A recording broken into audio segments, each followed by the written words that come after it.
wag na natin silang patulan, doon na tayo babawi sa eleksyon. Alagaan yung mga katawan, ha? Mag-vitamins kayo ha, may vitamins dito. Laban tayo. Kasi malayo pa to, hindi pa to tapos. So, alagaan natin yung mga katawan natin, ha? Oo, yun lang. Ang totoo lang, gaganti kami sa eleksyon. Ang gusto lang niya makauli sa Davao, kanaray ang gusto.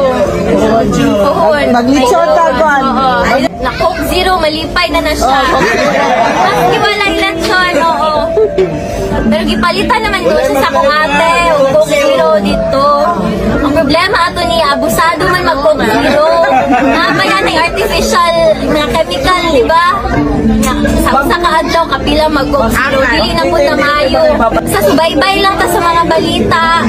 Tapos, dapat alert ta, pirmi, kabalo ta sa unsay panghitabo sa atong surroundings. So, kato lang gyud, ampo lang gyud ta, and dili ta muundang. Dili!